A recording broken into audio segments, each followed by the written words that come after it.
Hello guys, ഞങ്ങൾ പുതിയ വീഡിയോയിലോട്ട് എല്ലാവർക്കും സ്വാഗതം. ഞങ്ങൾ ഇന്നൊരു കുറഞ്ഞ ചിലവിലുള്ളൊരു ഫ്ലൈറ്റ് യാത്ര എക്സ്പീരിയൻസ് ചെയ്യാൻ പോവുകയാണ്. അപ്പോൾ ഞങ്ങൾ വീഡിയോ കാണുന്ന എല്ലാവരും ഞങ്ങളുടെ ചാനൽ സബ്സ്ക്രൈബ് ചെയ്യുക, ലൈക്ക് ചെയ്യുക, സപ്പോർട്ട് ചെയ്യുക. അങ്ങനെ ഞങ്ങൾ എടപ്പള്ളി ടു ആലുവ വരെ മെട്രോയിലാണ് പോയത്. കാരണം നല്ല ചിലവും ചുരുക്കി, പിന്നെ ട്രാഫിക്കിൽ നിന്ന് ഒന്ന് രക്ഷപ്പെടാൻ വേണ്ടിയിട്ട് മെട്രോ തന്നെയാണ് ഏറ്റവും നല്ലത്. ആലുവയിൽ നിന്ന് പിന്നെ അരമണിക്കൂർ കൂടുമ്പോൾ എയർപോർട്ടിലോട്ട് ബസ് ഉണ്ട്. അങ്ങനെ ഞങ്ങൾ എയർപോർട്ടിൽ ബസ് ഇറങ്ങി ഗൈസ്. അങ്ങനെ ഞങ്ങൾ എയർപോർട്ടിൻ്റെ ഉള്ളിൽ കയറി ബോർഡിംഗ് പാസ്സൊക്കെ എടുത്ത് ചെക്കിംഗ് ഒക്കെ കഴിഞ്ഞ് നേരെ വെയിറ്റിംഗ് റൂമിലോട്ട് പോയി.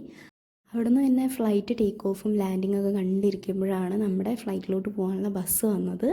അപ്പോൾ നമുക്ക് ഏറ്റവും കുറഞ്ഞ ചിലവിൽ ഫ്ലൈറ്റ് യാത്ര എക്സ്പീരിയൻസ് ചെയ്യാൻ പറ്റുന്ന ഒന്നാണ് കൊച്ചി ടു സേലം യാത്ര. അപ്പോൾ നമ്മൾ അതിനായിട്ട് ചൂസ് ചെയ്തിരിക്കുന്നത് സ്കൈ സ്കാനർ ആപ്പാണ്. ആ ആപ്പ് വഴിയാണ് നമ്മൾ ടിക്കറ്റ് ബുക്ക് ചെയ്തിരിക്കുന്നത്.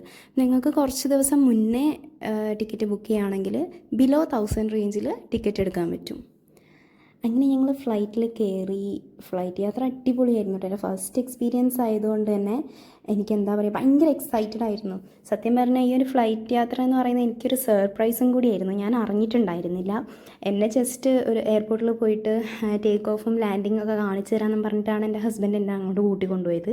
പക്ഷെ അവിടെ എത്തി പാസ്പോർട്ടൊക്കെ കൊടുക്കുന്നത് കണ്ടപ്പോഴാണ് ഫ്ലൈറ്റിൽ കയറാൻ പോവുകയാണ് എന്ന് ഞാൻ അറിഞ്ഞത്. ആ ഒരു ടൈമിൽ എനിക്ക് ഭയങ്കര എക്സൈറ്റഡ് ആയി. കാരണം കുറേ കാലത്ത് ആഗ്രഹമായിരുന്നു ഒരു ഫ്ലൈറ്റിൽ കയറണം, അത് എക്സ്പീരിയൻസ് ചെയ്യണം എന്നൊക്കെ. പക്ഷേ അതെനിക്ക് അന്ന് സാധിച്ചു. ഞാൻ ഭയങ്കര ഹാപ്പി ആയിരുന്നു. ടേക്ക് ഓഫ് ചെയ്യുമ്പോൾ എനിക്ക് അത്ര വലിയ പേടിയൊന്നും ഉണ്ടായിരുന്നില്ല. ഇങ്ങനെ ഞങ്ങൾ സേലത്തോട്ട് പോയിക്കൊണ്ടിരിക്കുകയാണ്. താഴോട്ട് നോക്കുമ്പോഴുള്ള കാഴ്ച ഭംഗിയൊക്കെ അടിപൊളിയായിരുന്നു. അതുപോലെ മേഘത്തിലൂടെയൊക്കെ ഇങ്ങനെ പോകുമ്പോൾ ഫ്ലൈറ്റ് ഇങ്ങനെ തട്ടിയിട്ട് അതൊക്കെ നമുക്ക് ഫീൽ ചെയ്യാൻ പറ്റും എന്നുള്ളതൊക്കെ ഞാൻ ആദ്യമായിട്ട് അറിയുന്നത്. അതൊക്കെ എനിക്ക് നല്ല എക്സൈറ്റ്മെൻ്റ് ആയിരുന്നു. പക്ഷേ ലാൻഡ് ചെയ്യുന്ന സമയത്ത് എനിക്ക് കുറച്ച് പേടിയുണ്ടായിരുന്നു കേട്ടോ. അത് എനിക്ക് നന്നായിട്ട് ഫീൽ ചെയ്തു. ടേക്ക് ഓഫ് പോലെ ആയിരുന്നില്ല.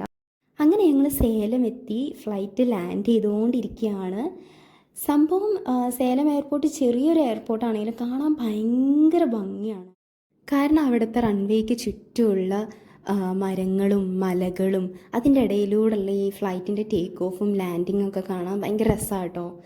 ഇനി നമുക്ക് തിരിച്ച് കൊച്ചിയിലോട്ട് തന്നെ വരാനാണെങ്കിൽ അവിടെ നിന്ന് റെയിൽവേ സ്റ്റേഷനിലോട്ട് അരമണിക്കൂർ കൂടുമ്പോൾ ബസ്സുണ്ട്. അങ്ങനെ അതും ഒരു ഓപ്ഷനിലാണ്. തിരിച്ച് ഫ്ലൈറ്റിന് തന്നെ വരേണ്ടവർക്ക് അങ്ങനെയും വരാം. അപ്പോൾ ഈ വീഡിയോ കാണുന്ന എല്ലാവരും ഞങ്ങളെ ചാനൽ സബ്സ്ക്രൈബ് ചെയ്യുക, ലൈക്ക് ചെയ്യുക, നിങ്ങളുടെ അഭിപ്രായങ്ങളൊക്കെ കമൻറ്റിൽ അറിയിക്കുക. അതുപോലെ നിങ്ങളുടെ ഫ്രണ്ട്സിനൊക്കെ ഇതുപോലെ ഫ്ലൈറ്റ് എക്സ്പീരിയൻസ് ചെയ്യണമെന്ന് ആഗ്രഹമുള്ളവർക്കൊക്കെ ഇത് ഷെയർ ചെയ്ത് സപ്പോർട്ട് ചെയ്യുക. താങ്ക്